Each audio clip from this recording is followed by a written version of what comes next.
Good evening, everyone. Welcome to our first cheese webinar of 2024.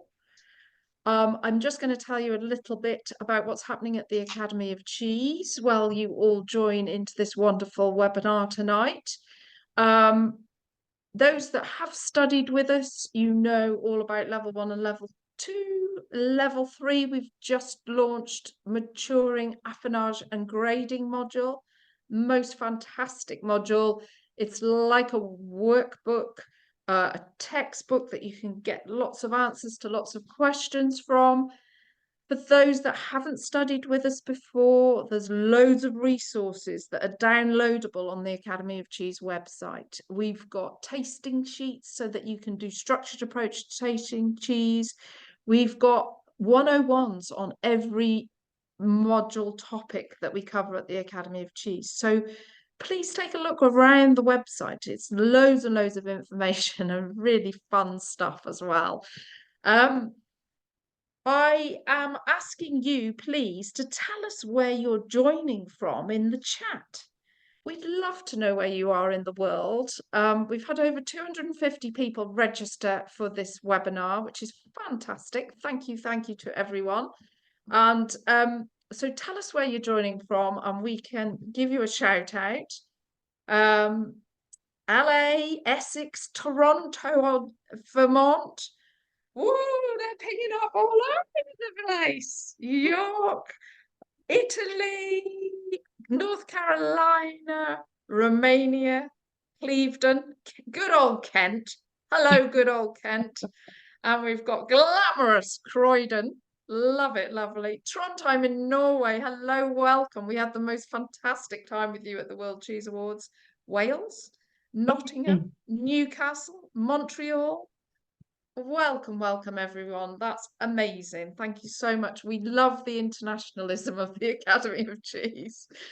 So if you've got any questions, you can either put them in the chat, and I'm going to be monitoring those while Anna and Patrick lead the webinar, and or you can put them in the question and answers box, and then we'll cover them as we go along, or otherwise we'll cover them at the end. We'll be monitoring them. So we'll try and keep to time, but we'll allow some time at the end to do some questions. Okay, without further ado, I'm going to hand you over to the most wonderful, legendary Anna Juhl from Cheese Journeys, and my best friend, my bestest cheese friend. Oh, sorry, I can't say that because I've got so many. Patrick McGuigan, who has been poorly this week, everyone, so be kind to him. So over to you guys and have a wonderful cheese journey this evening. Thank you, Tracy. Yes, thank you. I'm fine. I've turned a corner this week, and I put it down to the power of cheese. It's amazing. I've turned a corner. I've been eating some delicious cheese. I'll confess I've nibbled some of the cheese that we're going to be tasting tonight, Anna. I went a bit early, but well done. Anyway, so I'm feeling much better. My only problem is if I laugh too much, I start coughing. So I'll try not to laugh too much. So it's a real great fun. I'm really looking forward to this.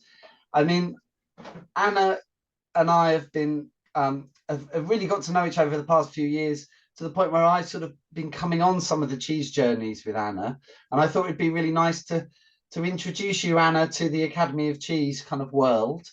I'm sure a lot of people know about Cheese Journeys, have heard about it and follow you on Instagram and sort of have an understanding that you take people on these incredible cheese holidays. Yeah, right.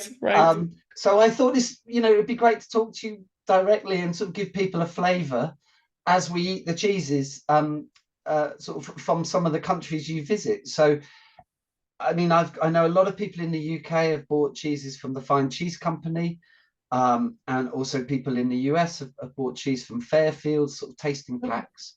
Yeah. Before we get stuck into our delicious cheese, Anna, tell us a bit about Cheese Journeys and you, and how long's it been going? How did you end up setting up this company? I know. It's just such a, in the last 10 years that we've been, involved with our business here at Cheese Journeys, it's such a pleasure to look back and see how things have evolved. I think we were a bit before our time 10 years ago when, I always had a passion for cooking and European lifestyle, and I had owned a cheese shop and restaurant, of course, for years. And my children grew up in cheese as well, and now are, of course, have their own careers in cheese. My husband was a dairy farmer, in the Midwest in the States, and his milk on their farm went to make cheese. So we're kind of this cheese-centric family, but the idea of bringing cheese journeys, a travel experience, somewhat like a concept of wine tourism, but cheese centric is really a very unique thing, especially 10 years ago.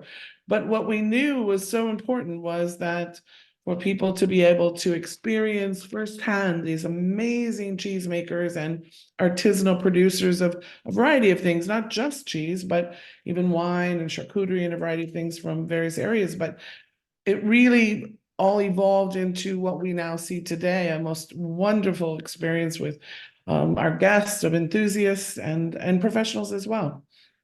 And so how many tours do you do a year, and where do you go to? What are your sort of France is quite a big focus for you, I would imagine. Yeah, I'm in France right now, and France is dear to my heart, But so we do an Alpine tour that involves Savoie regions and the Jura. That was one of the first we did.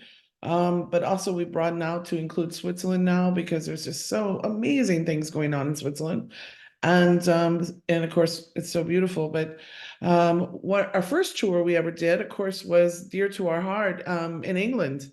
I was working years ago with Chris George from Neal's Yard Dairy, and I said, he was in New York City, and I said, Chris, I think we need to build this business, and we need to take people on, these type of experiences. And we piloted then our first tour to the UK. And I remember, my first time going out to meet up with Jamie Montgomery and say, I have this vision. I think this is what we need to do. And here we are 10 years later with the most amazing travel experience there. Now, we were just featured in the New York Times for that tour. So we also go to, we're finishing up a new tour to Belgium and the Netherlands. And of course, during tulip season, which is a wonderful time of year, we're in Italy and northern Italy, primarily in Piedmonte and the Northern Lake area, but also we loved the experience of building new tours. So of course, what are we doing? Working on a couple new projects. Burgundy and the wine scene. I have to say, I was just there 2 weeks ago. The wine scene of Burgundy, and of course the cheese is like nothing else I've ever seen. We're also working on a project for Spain and Normandy. So stay tuned. Plenty of new projects. I mean, I've been on several of Anna's tours, and one of the things that always struck me is that you have this sort of ability to get to know people in the cheese world, and somehow they allow you into their maturing caves, into their dairies, into their houses. You have this amazing network of cheese contacts around Europe and the US. And does that go back to when you had your shop and your restaurant? I mean, are these people you've known for a long time? Yeah, I think so. It started there, but what we realized over the years was, this is how we love to travel, to go and meet these people and go through the back door and kind of experience firsthand some of these, getting to know these producers. And so over the course of over 20 years, our family has just made friends with all these wonderful people. And it's really our mission with Cheese Journeys to be able to showcase what they do and help to tell their story. So one of the other things is that, so I'm gonna show some pictures as we go along, Anna, to give people a flavour. So one of the other important things about Cheese Journeys is the people you have on the tours who come along that you work with and are part of the Cheese Journeys crew, I suppose. So I've got a few people. I mean, you obviously I'm there with a bottle of beer, looking like the time of my life, which I was. But you've built this, as well as sort of the people you go and visit, fantastic cheesemakers and affineurs and so on. You have a kind of crew that you travel with, who I mean, that picture in the middle at the Crevero maturing rooms, however many drums of Parmesan behind you. tell us a bit about the people who you do the tours with. You know, that's really a highlight, and it's really a privilege to be able to work with such amazing experts in their field. I mean, just a few of them here in this photo. You know, my core team, of course, is my two chefs. Sylvain is French, and he's been with me from the very beginning. And the New York Times just mentioned him as an exceptionally talented Frenchman. So I joke with him now. That's what I call him. You know, he's just a joy to work with, and our guests enjoy working with both he and Milo. Milo, as an assistant sous chef, most of the time with us. When he's not cooking, he's also a gifted cartoonist and graphic designer, and he's done all of our beautiful marketing material and graphics. If you see us riding around in our Volkswagen bus, all of us characters, those beautiful drawings are from Milo. But you see here also Jilly, who I call my Mary Poppins of cheese travel. She's a cheese expert and an event manager that I'm so pleased and privileged to be working with, because she lightens my load in every way, and I just know things behind the scenes are always getting done because she's so capable. And then you have Tanaya Darlington, Madame Fromage, who everyone knows. Has been with me loyally, faithfully from the very beginning, when we first sat down in Philadelphia over a glass of wine and said, I have this idea, you know. And she's a brilliant writer, educator, and author of numerous books, and on not just cheese, but cocktails and variety of things. So we have a whole team of unbelievable people that pull things together to help produce what we do as a very custom curated travel experience. And you know, even down to, you know, I have this wonderful woman who, Teresa Kaufman, who's a scout behind the scenes, who takes, you know, road trips up to the high Alps to meet my Beaufort Alpage cheese producers, just to make sure they don't forget about me, you know, when they're up in those very isolated areas. And Mike Gino, who's a cheese artist. So sometimes we'll bring even this renowned artist so our guests can paint cheese. So again, we have a whole crew of wonderful people, and also local experts. Jennifer there in Paris is a very renowned expert in cheese in Paris, and our local host, who really round out our team in every way.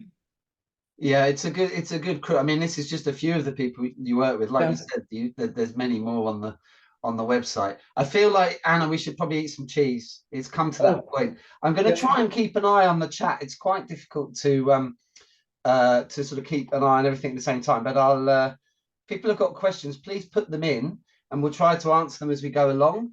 But we'll also have some time at the end to pick up some questions, which Tracy will come back and give us a bit of you know, put some of the questions you might have missed to us. We're going to start in, well, just outside Paris. We're going to start French, and we're going to start with a brie. In the UK, if you bought the box or from Fine Cheese, it's a brie de Meaux that was sent out, and in the US, it was a brie de Nangy. Both from the region where you visit. So this is I mean, look at this. This is the Brie and Bubbly tour. So I mean, that it sort of does what it says on the tin there, doesn't it? So basically, this is one I've not been on, but it sounds like basically you eat lots of Brie and drink lots of champagne. Is that about the? Is that about the? No, a little bit more than that, because of course the chefs are with us, so we do well.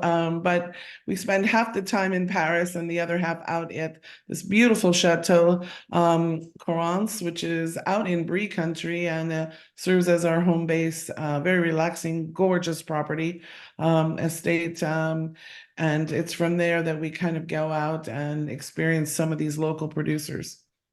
So if we're looking at these pictures, I sort of the top picture in the middle. Is this the garden? Is it? Yeah. So Corrance is an amazing, very large, a little mini Versailles, about an hour plus out of Paris on the southeast side. And these are just some of the gardens in the very large estate there that we take over. We stay in Gite, beautiful restored outbuildings of the chateau that have just been meticulously designed and built for accommodations. And it's there that we kind of create this environment for learning. And we have our guest producers coming in and talking to us about cheese and doing tastings. And then in the upper left-hand corner, you see, oh, guess what? Sheep herding right on the grounds of the chateau. So they're making sheep smoked cheese, or will be soon. They're building some new facilities, and that's pretty picturesque, right? That's so. I mean, when you see, when you wake up and there's sheep kind of walking around outside the Yeah, chateau. it's beautiful. Yeah, So that's what kind of cheese do they make with that? Do you know? Is it like a soft cheese or? no more hard cheeses, Okay. but they're building new facilities. So we're anxious next year to be able to see that. Instead, this year, we're going to see this producer here, this Alpheneur, where she really showcases the different types of brie that are produced in that region. And of course, many of those things, you know, for Americans, we aren't always privileged to experience. So to be able to deep dive and really understand bries and versus a camembert.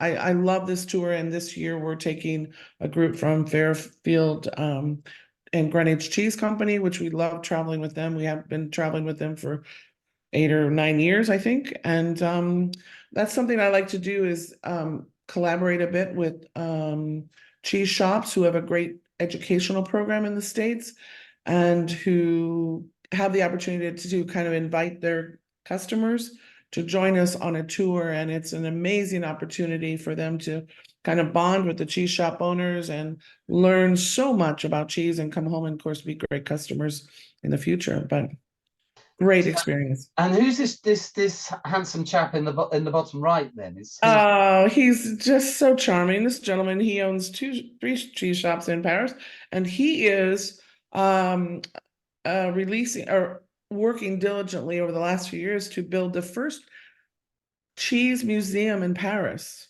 oh wow. Man is amazing. And he's been also teaches our class where we are actually cheese making hands-on right in Paris in his upper floor of one of his cheese shops. The guy's a brilliant educator, very entertaining, and we love working with him. Wow. So when's his cheese museum opening? That sounds In May, oh, is it? very Oh wow. quickly. Yeah. So I just got an email from them, and we may have to adjust our itinerary because we don't want to miss that. Well, It's I think, opening. I mean, you raised a good point there about what is the difference between, you know, you hear these different bries and, you know, camembert, and people often sort of use them interchangeably, but they are quite different cheeses. I mean, I've got a beautiful, the Fine Cheese Company, bless them, they were sort of a bit worried that the brie was going to be a little bit underripe that they sent. So they put in some extra crackers for people. I have to tell you that their brie is looking great to me. There's still a tiny little bit of chalk in the middle, but I actually quite like my bries with just a little line in the middle here. And if you can see my cheese, I've got a little bit where it's not got, but I actually quite like that contrast between the goo and the goo in Britain we call that the breakdown. Okay. In the US, you call that the cream line. Is that right? How's yours compared to mine? I think mine's still got a little bit of. Mine's probably a Still got little a little bit bright, of youth huh? in the middle. Okay. But when you smell it, I mean, a good sign of a ripe brie is if you can see on the rind. If that rind is completely white, that tells you it's probably a bit underripe. You know, it's still too young. When you start to get these little sort of flecks of orangey, coppery flecks, it's a good sign. It suggests the cheese is sort of, you know, getting to good condition. The other way you can tell is just giving it a sniff. And if you smell a little bit of ammonia, that sort of slight chemically smell around the edge of the cheese here, that's, you know, that's a sign that it's on its way. If it's really powerfully ammoniated, that's a sign it could be just a little bit over. But this one smells great. I mean, there's lots of mushroom notes, sort of wild mushroom. I've had a bit of a cold this week, so my nose is not in its optimum state. So this is Brie de Meaux that I'm tasting. Now, in our US viewers will not know this cheese. because Brie de Meaux is a protected cheese. It's from the Brie region, which is just east of Paris, and it's from a village called Meaux. So it's, Brie de Meaux from the Meaux village, but it's protected and it must always be made with raw milk. And because of the there's a rule in the US, the FDA, is it 60-day rule that cheeses under 60 days cannot be made with raw milk. So unfortunately, Brie de Meaux falls foul of that. This is the producer that makes ours is called Danger, which is one of the sort of the most respected Brie de Meaux producers. I know Fairfield sent out Brie de Nangy, which is also a protected cheese, but it can be made with pasteurized milk. So it's very similar. Brie de Nangy is a bit smaller, tends to ripen a bit quicker, so it's can be more have more breakdown sort of quicker, if you like. And then there's all sorts of other, there's Brie de Melun, which is from a village called Melun. Yep. There's Coulommiers as well, which is, historically was called Brie de Coulommiers. Again, even smaller, slightly thicker, but they're all similar style cheeses. But, Brie de Nangy is a bit smaller, Brie de Meaux is a bit bigger with raw milk. Brie de Melun's made in a slightly different way, so there's more acidity. Then you've got Camembert, which is actually historically from Normandy. So a completely different region, and Camemberts are small and in boxes. Yep. So someone's saying here it's hard to get a truly great brie in the US. I mean, the answer to that, Anna, is come on a cheese journeys tour. I know. And come and eat raw milk brie, in Paris and in Brie. That would be, Yeah, for Tanaya and I, we dreamt about building a cheese journey in this area for quite some time because we were so passionate about these beautiful cheeses. And when I often would speak to Americans and they're used to, those hard, chalky, terrible factory produced president style brie, it just inspired us so that we just had to go and be able to create an experience where people could learn that there's something different. There's what we're talking about is really not that cheese. Yeah, there's brie and then there's brie and then there's brie. They all carry the same name, but there's lots of variety. One of the things, can we talk about Jennifer? She's quite an important person on the brie and bubbly tour, is that right? Yes, yeah, and Jennifer meets us out in Corrance, and then will travel with us into Paris. And she's an American expat who has really made her home in France and has become a renowned cheese expert. I remember reading about David Lieberwitz said, "Oh, if I want to ask a cheese question and I need a good answer, I go to Jennifer because she's the woman that knows cheese in Paris." Her surname is Greco, is that right? Jennifer Greco. Yes, correct. So she takes you on a walking tour of We do two walking tours with her. One is just to get an overview of Paris and the food scene. And then the other one, we do kind of a deep dive on Saturday morning in some of the markets and cheese shops. And I love to take people, because this is one of the things I love to do, but go to a market and learn to overcome that feeling of being intimidated by, talking to the locals, finding out why is that producer different than this producer? How do you buy cheese and you're weighing it in grams and you don't speak French, but they don't speak English? How do you manage that experience? If you'll overcome that and kind of get a comfort level, and Jennifer really helps us to do that, then you've opened up a whole experience for yourself the next time you're back in France or wherever, to be able to really learn and taste some quality food and have some amazing experiences. She's brilliant. That's lovely. The other thing I was just thinking about, dry January is over. We're now into February.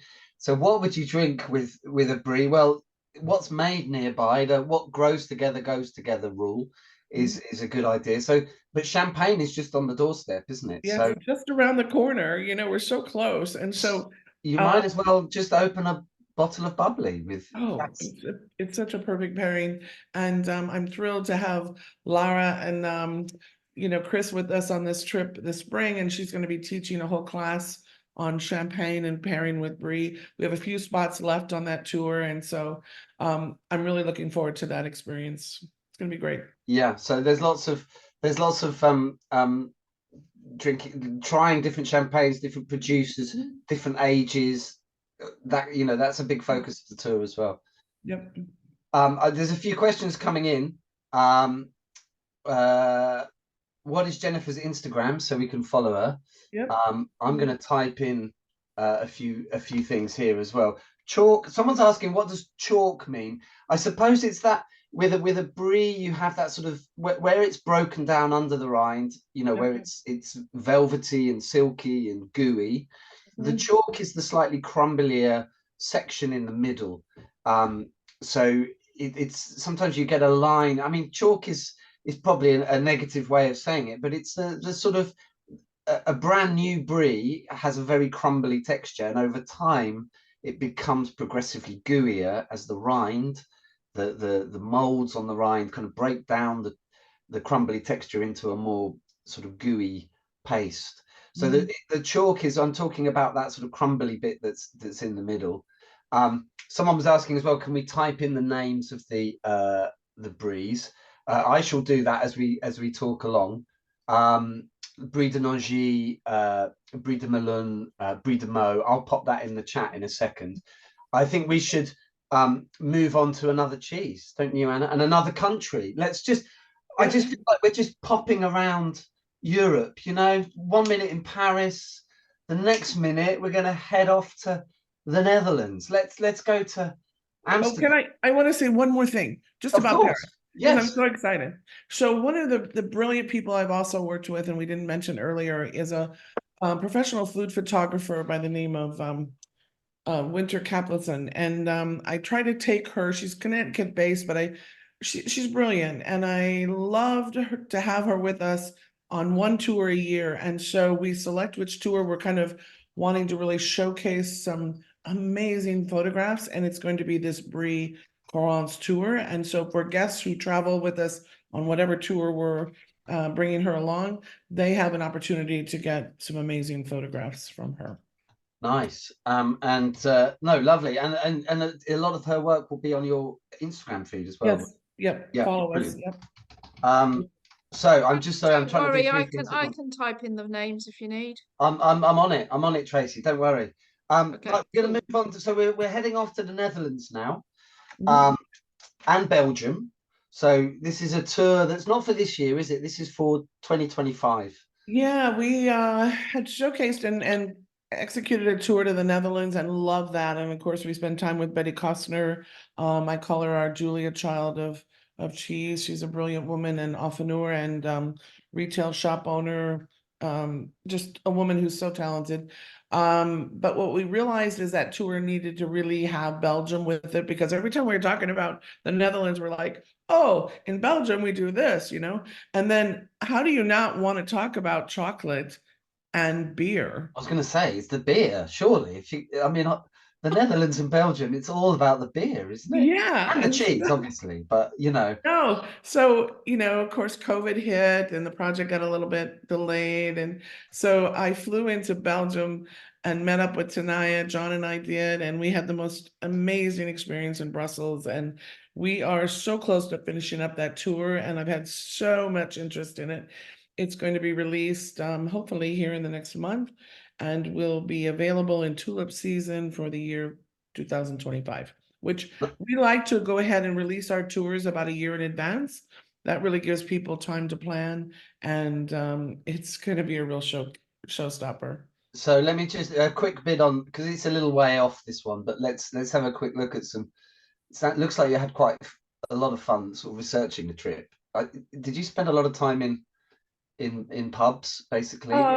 Well, yeah, but I'm amazed in Belgium, there's such a French influence there, right? And well, it depends which bit of Belgium you go to. true. You have to be, we love Bruges. here. And I was, other than the extreme cold while we were there a few weeks ago, Brussels was really very impressive. I was amazed with some interesting things that are going on in the area. And of course, but we love the Netherlands, and Oh, wow. How do you not want to be there in the springtime? That upper right-hand photo is in Alkmaar at the Gouda market where they're, Beanster, of course, is a big player there. And but Betty works with some amazing artisanal producers, and I think that's a story I always wanted to be able to tell, is that unfortunately those names of cheeses and Gouda itself was not protected. And so there's a lot of marginal cheese made and produced out on the market with that label. But we really want people to look at, the quality producers and understand the difference between those types of cheeses.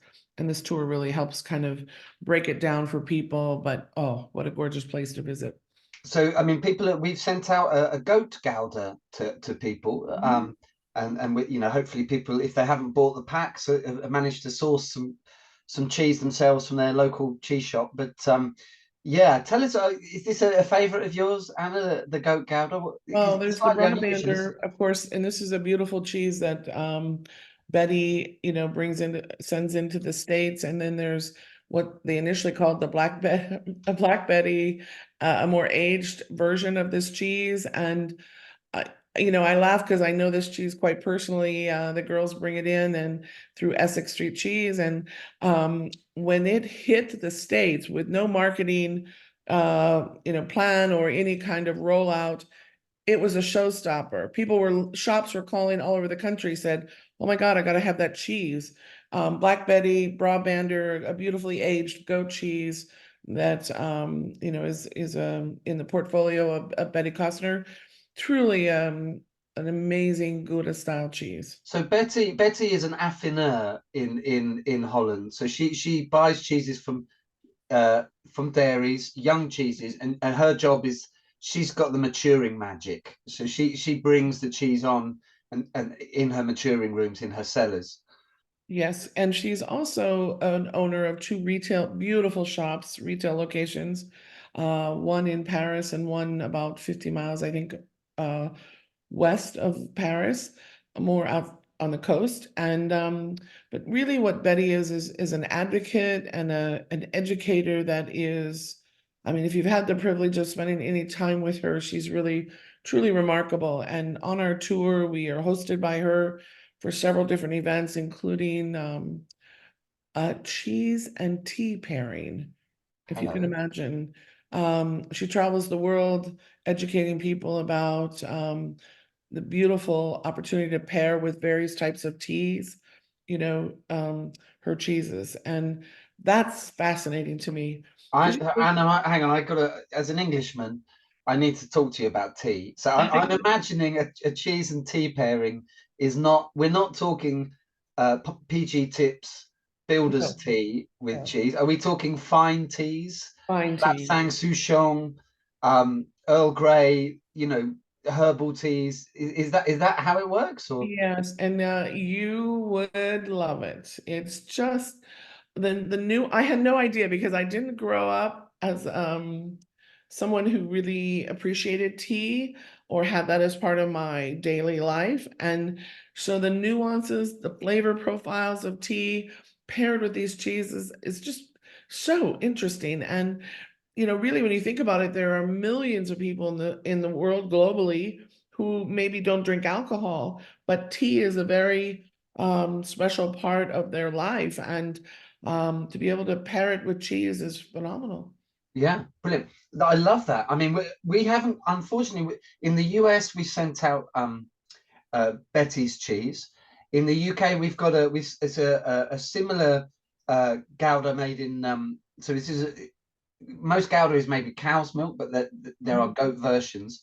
It's made in by the same, or ripened by the same company who are best known for Rapener Gouda. It was very well known, but they also do a goat Gouda as well, called Wingard. Yeah. So it's quite similar, I think, to the ones that have gone out in the US. Wingard is only aged for about 4 months, and it's I love this cheese. I think goat Goudas are really interesting because there's always, whenever you do a tasting, there's always at least 10% of the room who say they don't like goat's milk Oh, for sure. cheeses. Oh, yeah. I mean, if you're lucky, sometimes it's 20%. And if I've got some goat gouda to hand, I like to just see if they really don't like goat's milk, because it's one of those goat cheeses that I mean, you get very little of the animal. There's none of that billy goat kind of thing that can put people Oh off. no, it's so It's smooth. It's Oh, smooth, it's sweet, it has a kind of floral, it's not it's quite delicate. It feels to me like a really grown-up cheese.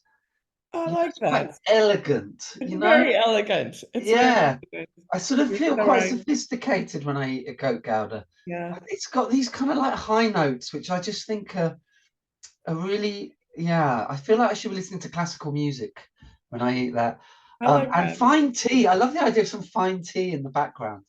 Yeah, and that cheese has become so popular. The Black Betty or the Brabander Reserve has become so popular. They release that more towards the holiday season, Yeah. and cheese shops have the ability to bring it in select quantities. And so really look for it, next winter when you're shopping for a very unique, beautiful cheese in the States. Yeah. So are we ready to move on? Should we move on to where should we go next? I feel like, should we go up a mountain or two? That might be It's a fun. great plan. Great plan. Great I, plan. I feel like so we've gone from brie, we've done goat gouda. I'll try and pick up questions as we go along. I think we're going to go to the Savoie and Switzerland next. Mm. Let's move up into the Alpine region and Yep. some big cheeses. We've got some beautiful Beaufort. In the UK, we sent out Beaufort summer milk Beaufort, and in the US, you've got Gruyere, a wonderful Swiss cheese, similar family, I suppose, of these big Alpine cheeses. The Gruyere you have in the US is Le Crête, and the Beaufort is from fine cheese is matured by Paccard, who is an affineur in the Savoie, and you go to visit them as part of your tour to the They're Savoie. remarkable, aren't they? They're just remarkable. And gentleman, the top salesperson there, or the head gentleman, Mark, he personally spends a day with us touring and spending time with the caves. A brilliant gentleman, and they really produce and finish some gorgeous cheeses.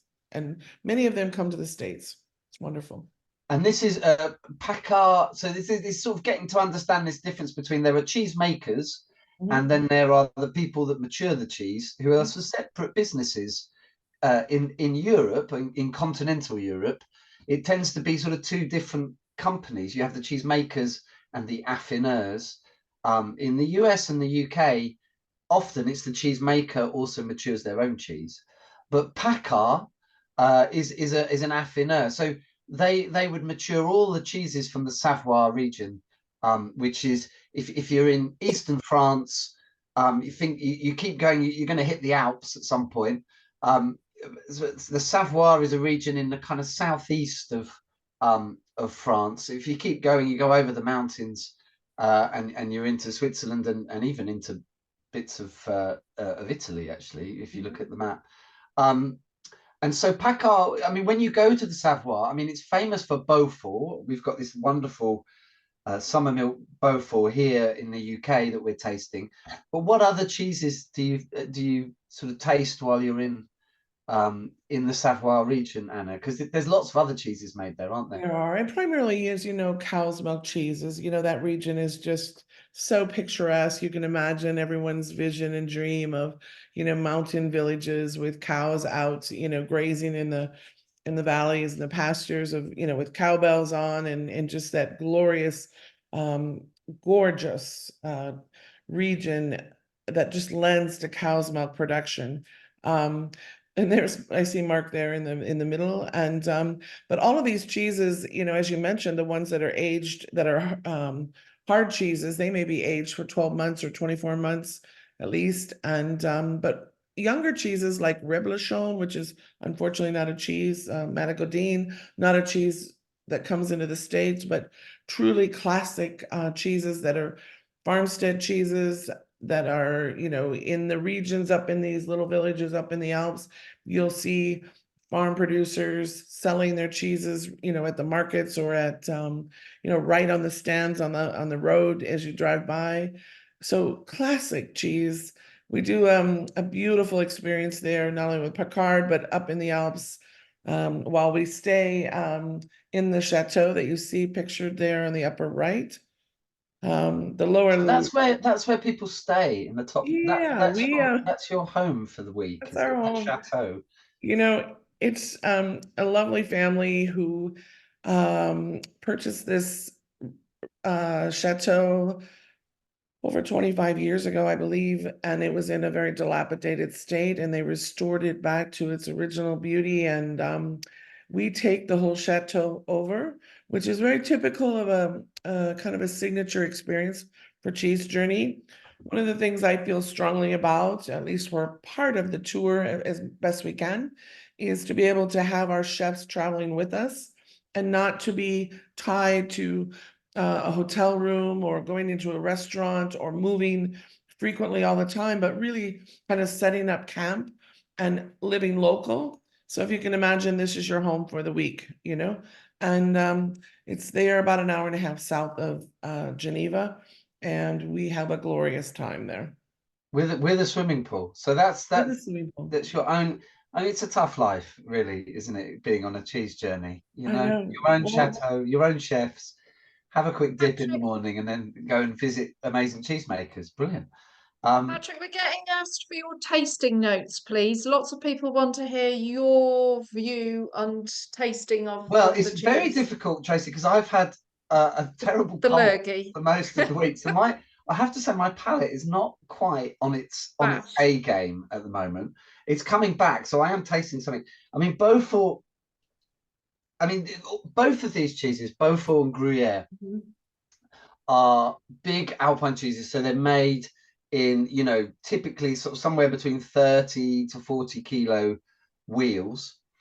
Beaufort has these amazing concave sides where historically, you know, you'd make Beaufort high up in the mountains on in sort of shacks, you know, cabins up in the. You take the cows high up into the mountains, sort of into the alpage, where the cows would graze amazing summer pastures, and you'd have these concave sides to the cheese, so you could strap them to the side of the horse and bring them back down the mountain. And the way they do that with Beaufort is that they pack the curds into a mold and sort of can tighten the sides of the mold to give it this concave side. So historically, it was all done with sort of beech wood, and you could sort of pull on some Patrick, strips. this gentleman in the lower right is making Beaufort Alpage. We get up at the crack of dawn to go visit him. He makes 3 wheels a day. So 3 wheel. I mean, it's hard work. I mean, this is the traditional way of. You can see. I will come back to what I'm tasting in a sec. You can see in the bottom middle, these are the cows. I think is this Switzerland rather than. It's actually Switzerland when they're coming down after they've been up in the high Alpage area all summer, and the village has a celebration for them when they come back down, and we're there this fall with our tour. So that, I mean, the descent of the cows from the high summer pastures back to the valley, the villages in the valley, is a great moment. You know, the cows return, the cheesemakers return after spending several months away from their families and high up making cheese. So what you get with the summer milk cheeses, whether it's Gruyere, I mean, this happens on both sides of the Alps. Right. You've got it in the Savoie, and you've also got it in Switzerland where they make Gruyere. The terroir, the amazing pastures that you get up in those high mountain areas, you know, fantastic flowers, herbs, wild grasses. Both cheeses are raw milk, Gruyere and Beaufort. So I always feel like they have a kind of floral note to them. Mhm. But I mean, basically, if you do the Academy of Cheese structured approach to tasting, when I taste these big Alpine cheeses, I'm sort of they're incredibly complex. So if you think about the simple flavors, you know, there's a lot of savory, there's a lot of salt, You get not so much kind of acidity, but you do sometimes can get a slight sort of bitter note, just a little bit, as in the more mature cheeses. They can be almost sweet with a kind of fruitiness. I sometimes get like tropical fruit flavors, but for me, you know, thinking about more the complex flavors, I'm definitely going into those brothy, meaty, almost smoky flavors near the rind. Mhm. And then further into the cheese, more of that sort of tropical fruit flavor. Sometimes that sweetness can be almost like caramel, like it has a brown butter, almost caramel flavor. There's a definite nuttiness there, and I'm thinking roasted nuts, you know, hazelnuts and maybe even almonds, roasted almonds. And then sometimes you also get sort of like roasted onion flavors, almost a bit garlicky.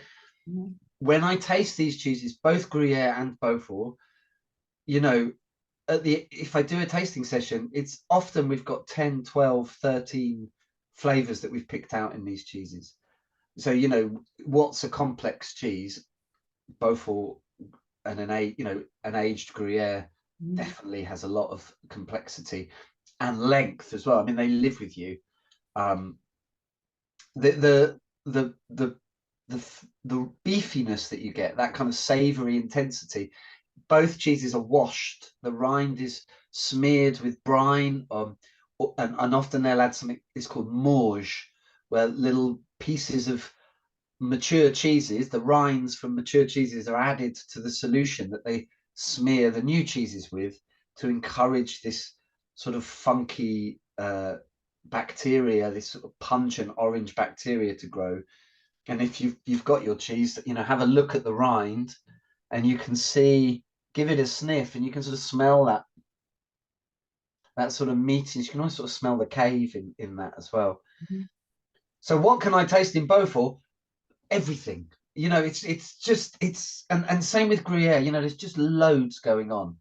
Anna, I'm excited. So this tour to the Savoie and then to Switzerland to see the cow parade is in September, and I'm very excited because I'm going to be on this tour, and I'll be there answering questions, doing little master classes.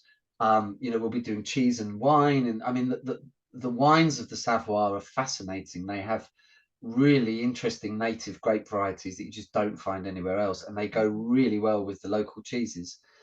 So I'll be on hand.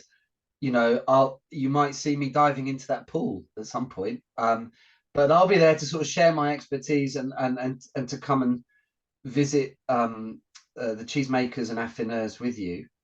And I'm quite excited. I sort of spoke to Anna about this, and she very kindly agreed to do a bit of a discount for people that tune into the into this talk. So 10% off. This is the Patrick McGuigan special promo code. If you book on the Cheese Journeys website and put in the code Savoie10 as you book for it's the September 11th 22nd trip, you get 10% off. So, and if there's any problems with that, Anna, they can just contact you through the website, can't they? Of course, yeah, or contact me with any questions. Sometimes that's helpful. People, you know, so many different types of tours can be, there are nuances, what's included, what's not. This tour starts and ends in Geneva, and it's all inclusive. It's a remarkable experience, and you'll see all the details, including the itinerary, on our website, cheesejourneys.com.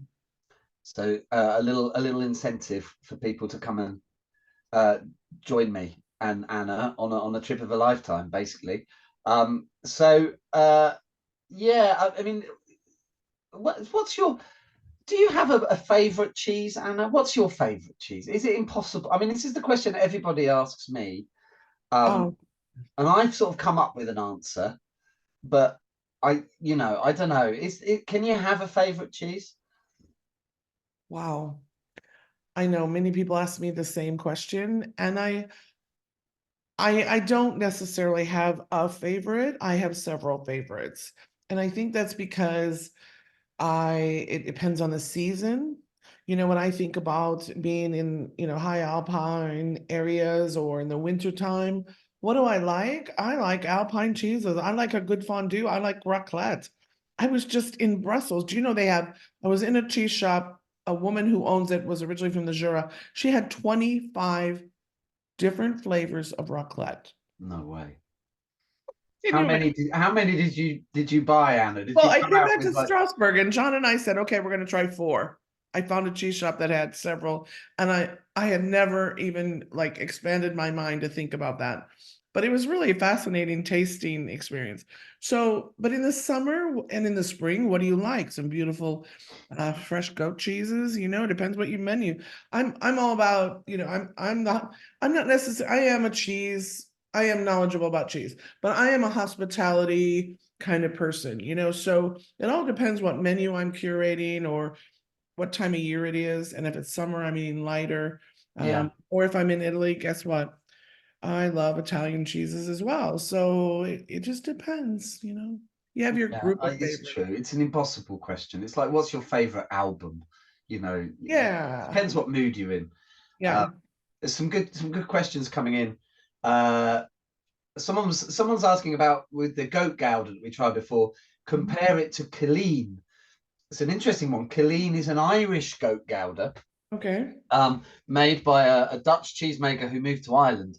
I mean, that's the thing with Gouda, is it's not protected as a cheese, is it? Everybody makes Gouda everywhere, Um, whilst cheeses like Beaufort and Gruyere, they've been, France and Switzerland have been very good at protecting their traditional cheeses. Yeah. I mean, the UK is another country where we haven't really protected our cheeses as well as we could have. Stilton has good protected status. But cheddar, which we're going to come on to now, is one of those cheeses that, cheddar is originally from Somerset. There is a place called Cheddar. But over the centuries, cheddar has become a global cheese and is made everywhere from, Germany to Australia to the The US and US. to the US. Yeah. So the name cheddar is not protected. There is a PDO for West Country farmhouse cheddar cheese, but it's quite Okay. broad and covers all sorts of block and cloth bound. But you do a tour, which I was on last year, to the home of cheddar, to Somerset. Well, starting in London with Neal's Yard, and then Right. moving on to the home of cheddar, Somerset. There's the British Cheese Odyssey, which I mean, I had such fun last year coming on that tour. That was a great time, wasn't it? We Really. had a good trip. It was amazing. So tell us about. So I mean, you get to. I don't know how you do it, but somehow you seem to know more cheesemakers in Britain than I do. And I've been writing about cheesemaking No, in no, Britain no, for no. 20 years, No, you know what happened is, I said, well, I think we want to host this tour at Jamie Montgomery's house, well, at the estate there, and it's family home, and of course, it's massive, 23 bedrooms plus additional room, I mean, it's massive, right? So in order to make that all work, you got to we can't always go to other cheesemakers and visit them, even though we want to. So I said, ooh, why don't we invite all of our friendly cheesemakers to us and host this gala event?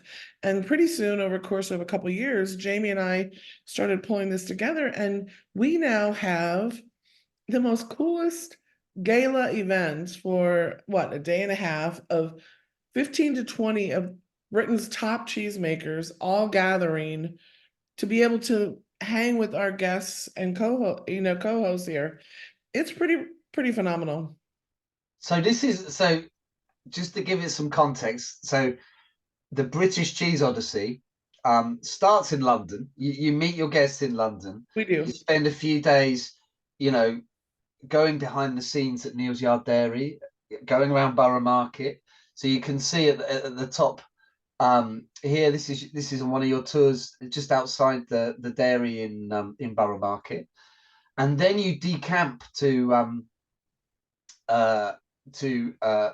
Somerset. Right. And when you said Jamie Montgomery has quite a big house, Jamie Montgomery is the man who makes Montgomery's cheddar, probably the most sort of, I suppose, one of the sort of the most traditional farmhouse Somerset cheddars you can find. He makes cheddar the way it was made 150 years ago, Yeah. and his tiny little house is this one in the bottom, in the middle. I mean, I don't know how poor old Jamie survives living in a Well, 20. no, he doesn't live there now. He He moved doesn't. up there. No, I'm being mean. This is his family home, isn't it? Yeah. And this is where everybody comes and stays on the British Cheese Odyssey for the best part of a week. You stay 1 week. We 1 week take, here. yeah, and what's so fascinating, this isn't a bed and breakfast. We take over this whole estate. So when we execute this tour, this is a serious production. So can you imagine taking over this estate? There are stable house gîtes that can house, I think, probably 32 people. There's a lake house. The grounds are extensive. There's a very large church adjacent to this. This is a beautiful swimming pool. I can't tell you all the amenities that have been all restored with this house. It was really when Jamie was growing up there with his brother and his mother after his father passed away. She was a very visionary, brilliant businesswoman, lived there till she was in her 90s, till she passed away, and the family made a decision to restore this estate. So we've been privileged to be there every year in the last 10 years and work closely with Jamie. He's an integral part of this whole experience where it's really unheard of to be able to, whether you're an enthusiast or a professional, to spend this kind of quality time with these kind of experts and just brilliant, genius, gracious people. Jamie's with us for the better part of the week. And to I me, mean, it's like it's like a who's who of British cheese when you go on this tour. yeah. Because Jamie Montgomery just pops in and out, and he'll sit and have breakfast with you. I know. And then he'll take half the group over to see cheese being made, and he'll talk for a long time about how his grandfather made cheese and how he looks at, he has different blends of starter cultures for different days, and how he thinks of those cheeses made with the different starter cultures almost like his, they're like members of his family. They each have their own unique character, and he's telling you all this stuff in the maturing room, and you're surrounded by several tons of Montgomery's cloth-bound cheddar. And Jamie Montgomery's telling you all these stories, right in front of you. And then to top it all off, you host this big dinner for British cheesemakers. You can see the top left there. We've got three of the great cheesemakers in Tunworth, Cheshire, Sparkenhoe, sitting around having a cup of coffee with you. So we had this huge dinner where I think there's 12, 15 cheesemakers. Almost 20. I think we're up at the 16, and this year we're almost sold out for this tour. It's just a brilliant experience. We're just really looking forward to October. So we've got, so we sent out Montgomery's cheddar in the UK. In the US, you got Pitchfork cheddar, another traditional Somerset cloth-bound cheddar, which is a relative newcomer to the scene, but a fantastic cheese. Pitchfork. Yeah. It's made by the Trethowan brothers, who often come to the cheesemakers dinner as well, don't they? So these are very different to these cloth-bound cheddars are very different to the block industrially produced cheddars that most of us know and have in our refrigerators at home. I mean, you can look at the outside. There's cloth binding, which is then taken away before it's sold, the cheese. But if you smell the cloth or you smell the rind, you can really smell that sort of muslin and the caves almost where the cheeses are matured. It has that sort of slightly sort of cave-like musty aroma near the rind. And then if you taste the cheese sort of closer to the rind, it sort of is more intense, more savory, and kind of more sort of drier, I suppose, nearer the rind, where it's sort of dried out a little bit. So you know, it's a cheese I think that's sort of quite different to the industrially produced version. It's a cheese that they're both. It's a bit like we were saying with brie. You know that there's cheddar and then there's cheddar, and they're actually, when you get the real cheddar, the traditional cheddar, it's a completely different cheese to the sort of industrial version. Well, and Um, different than, right? And different than what we see often in the States where, you know, they're produced with a more of a sweet, typical starter flavor profile that, you know, Americans just love. Not that those aren't good cheeses, they really are, but they're very different than your classic farmhouse cheddar. And you know what I find so fascinating, Patrick, is people are like, oh, you know, so many people say, oh, England, oh, Americans say this, you know, maybe they're not so known for their food like France or Italy, but and even their cheeses. But you know, my response is, what is happening on the food scene in the UK is fascinating to me. And as well as the cheese.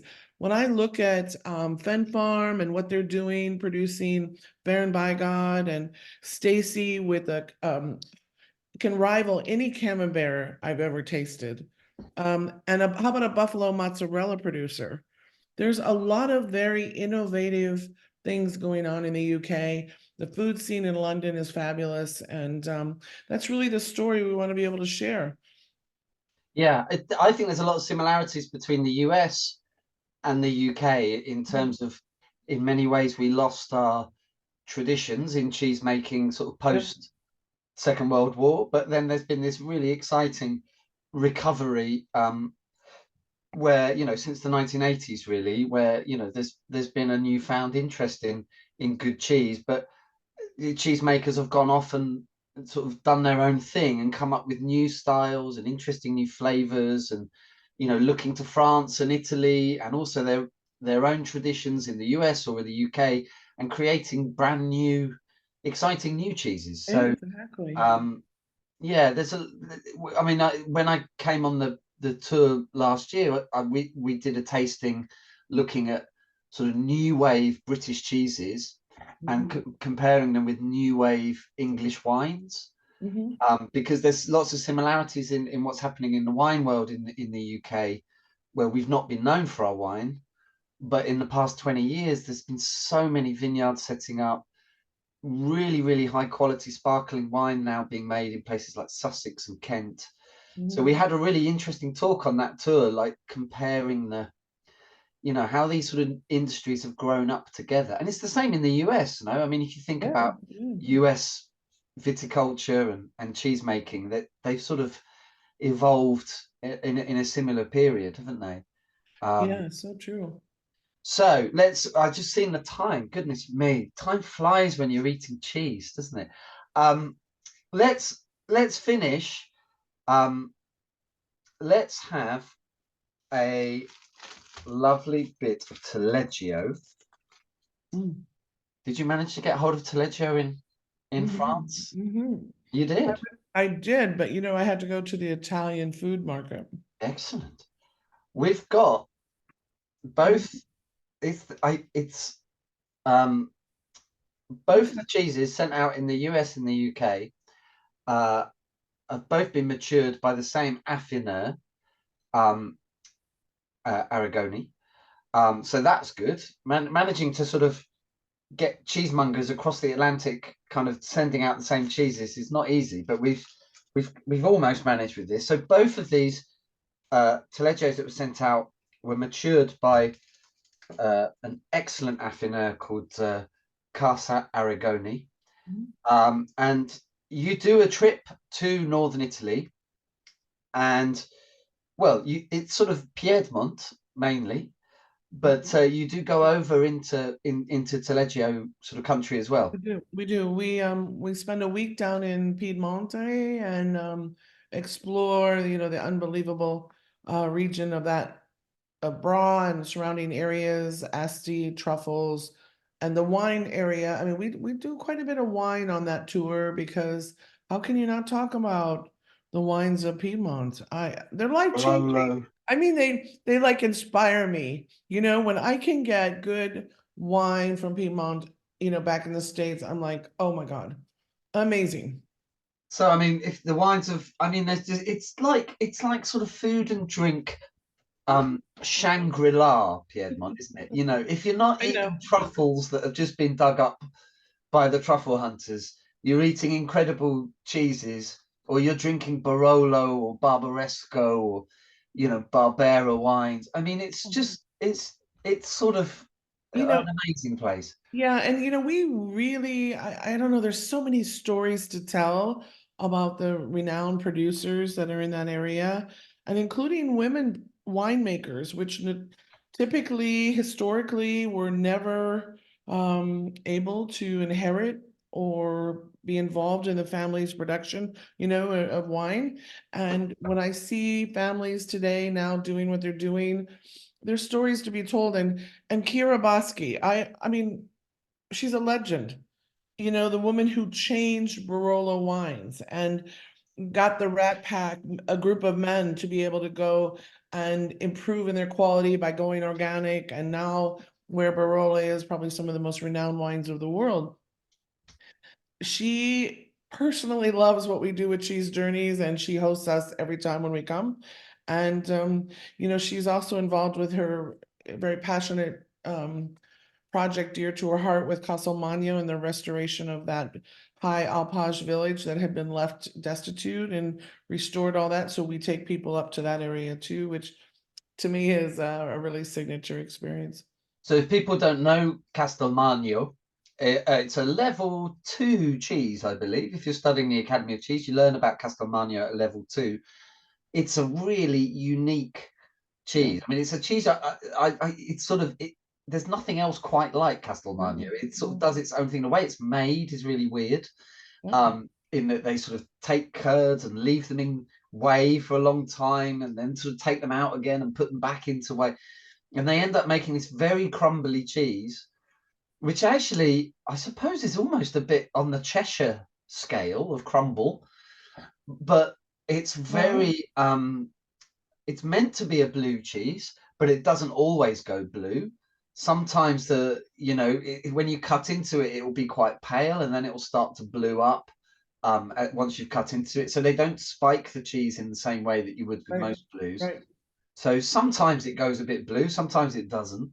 You can have it young when it's really sort of quite sharp and crumbly, or leave it a bit longer and it becomes quite full on, doesn't it? Quite Yeah, powerful you know, flavor. but what was so fascinating about, you know, that cheese and how unique it is that it was made for centuries. It's a very, very, very, very old cheese made Yeah, up in the hamlets of, you know, these very remote areas of Piedmont, right?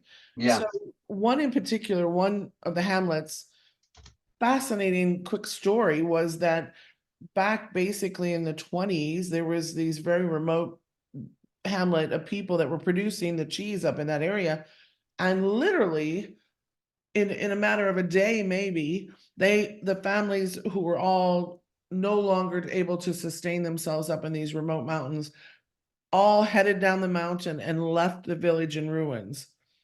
Fast forward 60 years later, they found these ruins with still like laundry hanging on the, you know, over the stove, and, you know, a variety of things. These people just basically fled. And Kira Bosky and a group of very forward-thinking cheese entrepreneurs and professionals in the area said, we have to go back and restore this area and get this hamlet restored. And over a course of about 10 years, rebuilt this whole area and are now producing Castelmagno in the original hamlets where they had at a high alpage in the summer. You can now go up there and rent a gîte or rent a stay. You know, we take people up there. It's not for the weak of heart. I mean, if you have an issue with altitude or, you know, you know, mountain kind of experience, that may not be the experience that day for you, but it's life altering. It's remarkable what they've done to see that people wouldn't bring those cows up to these really narrow, you know, mountain, you know, crevices up these, you know, ravines, up to make cheese in these remote areas, and even now duplicating and continuing that tradition. These people are they're just brilliant, and we like to showcase and tell their story, you know. The taleggio I sent out with the if you got the Fine Cheese Company box. Yep. Do you know Nick Bain, who's he's American actually? Oh, but we know him well. Yep. yeah, so he lives in the UK now, and is there is one of the top cheese guys at Fine Cheese Company. And I was asking him about the taleggio that they sent out. I mean, it is absolutely superb. Really, I mean, even with my slightly jaded palate from my cold, I can sort of taste there's lots of beautiful sort of umami notes going on in that cheese. So I was asking about it, and so it's matured by Aragoni, who are one of the sort of best known affineurs of taleggio. But this is the one I sent out was a raw milk taleggio, so which is quite unusual. Most of the taleggio these days is pasteurized. And I just loved it's from one small dairy that it's a guy called Arturo Locatelli who makes this particular taleggio that I sent out, and then it's aged by Aragoni. But I just love, Nick sent me what he thought the flavors were like, and I thought I better just read it because I thought it was like poetry. What he said to me. So he said, so much taleggio on the market is flatter in texture and aggressively salty with grilled beef and musty notes, and the rinds can be quite thick.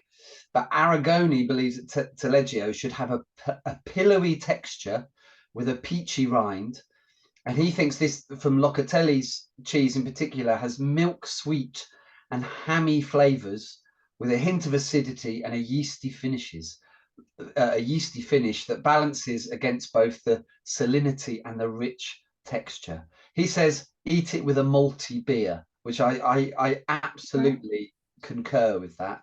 So it's a sort of amber ale, a kind of brown ale with that cheese would be wonderful. I love that milk sort of sweetness and a kind of hammy note. I think that sums it up beautifully with that kind of pillowy texture. Just to show Nick's descriptions are always fantastic. He's a cheese poet, that man. He is. He should write a book just of poetry. People are asking about the texture as well. I know you've said described it a little bit there, but I think you get a lot. I always think taleggio has a kind of silky.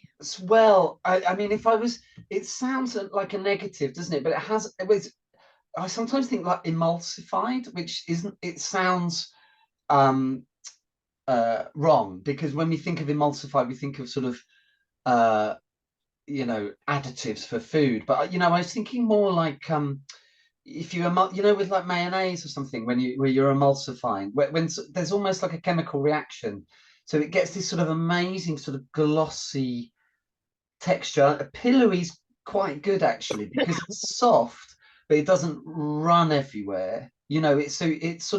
It bulges, it quivers, rather than turns into soup, if that makes sense. So it melts on. I mean, a slice of taleggio on a burger. It's just warm it up slightly, and it just sort of holds its shape, but then adds this lovely sort of rich, glossy layer and a kind of savoury kick to a burger. Yeah, it's a really good cheese for cooking with, and with a cheese board. Yeah. So I think we sort of come to the end of our talk. I just before we finish, I just wanted to give people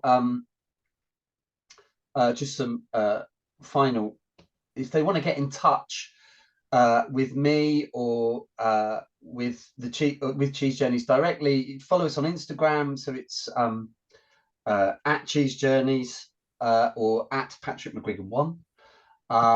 Our web, so it's cheesejourneys.com is the website. I think Jilly's been posting bits in the chat as we've gone along. I wondered if there's any sort of questions that I've missed, Tracy. It's been quite hard to sort of keep track of everything as we've been going along. Ooh, yeah, I've got a quick few. can you just distinguish between savoury and acidic on the palate? Not sure if it's acid or umami. Yeah, it's a good one. That when I do, It's quite complicated. it's not that complicated. My tip would be go and lick a lemon. That's acidic. Ooh. Go and buy yourself some Bovril. If I'm not sure if it was from a British delegate or a US delegate. In the US, you're probably scratching your head to what Bovril is, but Vegemite. Vegemite, Marmite, Australian. Okay. you know, that is savoury. Stock. Try some Beef stock cube. Beef stock cube. So drink a bit of beef stock cube. That's savoury. Lick a lemon. That's acidity. Get some Greek yogurt. That's acidity. When you're tasting something acidic, usually your mouth waters. It's saliva. Something savoury there's a sort of deliciousness about it, which sort of continues the flavour. It's like roast beef, chicken skin, that kind of thing. Thank you. Nicely put. This one may be for Anna. You may not know the answer for this though. What will the cheese museum in Paris be called, and do you know where it will be located, or is that to be released? Yeah, to be released. I think we'll probably do a post on that. Follow us on Instagram. We believe it's going to be opened in May of this year. Oh, okay. Well, we'll look out for it as well and try and post around that from the Academy of Cheese. What are the crunchy bits in the Gouda called? Fingers on the buzzers. They are. It depends what type of shape they are, but probably they're tyrosine, which is a protein crystal. As cheeses age, but particularly you find with Goudas and actually Alpine cheeses like Beaufort, Gruyere, the protein structure breaks down into individual amino acids over time, and one of those amino acids is called tyrosine, and it's a protein crystal, and it's very nice and gives a lovely sort of mouth feel. Is such a horrible word, but a lovely texture in your mouth. Yeah, it's sort of like salt in chocolate, isn't it? Yeah, exactly. And then a question for both of you. Only allowed one answer, the one word answer. Mark has asked French or Swiss raclette? French. Oh, Anna's going French. I'm French also. I'm going French as well. There you go. But obviously, when we go to Switzerland, we'll just have to talk about that to ourselves. Mark was also asking for wine pairings. I have directed him to the Academy of Cheese website where we're in the cheese library. We've got wine pairings for all of those cheeses, but I don't know whether you want to just quickly do the 6. I can give you. We've got 5 cheeses. Brie is very difficult with wine. Try an orange skin contact wine. Fantastic, because it has a bit of body and tannin and can sort of stand up to it, or something sparkling can work. The goat Gouda, I would go white wine, something like a Riesling maybe. An Alsatian Riesling would be nice. The Beaufort, I would go for a light red, like a Pinot Noir. You could also go a bit more, maybe an aged Pinot with a bit more kind of forest floor, and as it starts to get a bit more sort of smoky and meaty, would be really nice with a Beaufort. Cheddar, I would go cider, or I saw someone mentioned Pomona in the chat, which is a kind of apple liqueur. In France, it's they make it in Normandy. It's called Pommeau, and it's delicious with camembert, but it works really well with cheddar as well. But cider's good. Taleggio, oh. Don't know with Taleggio. I've tried it with Beaujolais and it's worked quite well. It's been all right. Okay. You know, again, light, hasn't it? And a bit floral. Beer. I think Nick Bain. I think someone was asking about. Someone's saying Taleggio and gin works. Yeah, I could see that. Some of that sort of, Yeah, some of the bitterness maybe in the sort of a gin and tonic might work. But yeah, I like the idea of a malty beer. So a sort of amber ale, something like that, with a, you know, a kind of with a bit of that sort of malty sweetness would work with a taleggio, I think. Do you agree, Anna? I'm sure you've got. Oh, well, you know, I think a gin and tonic works quite nicely with most things. So Jilly's saying the same in the chat. So this has been amazing. Thank you so much to both of you. I think the insight into the cheeses is wonderful, but into those makers that are out there, and there are so many makers in Europe of these cheeses. So it's fascinating that you have this insight to those very, very special makers as well, those ones up those mountains. And it's been a fabulous journey this evening. Thank you both so much. This is recorded, so people that have joined and registered, we will be sending out the link to watch the recording again. So if anybody's missed anything, no problem. Thank you to everybody for joining and putting so much information, so many questions tonight That's in the great. chat. It's been like coming in from all angles. Normally I sit here with the gin and tonic and do nothing. I've been scribbling notes, answering questions. Well, Tracy, thank you so much for hosting us. It's really, really been great wonderful.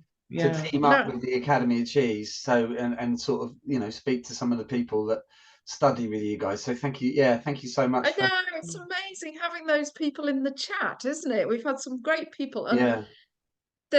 we've got some fantastic people studying with us now in the US because of if they're studying for certified cheese professional. It's quite hard to say that, isn't it? CCP.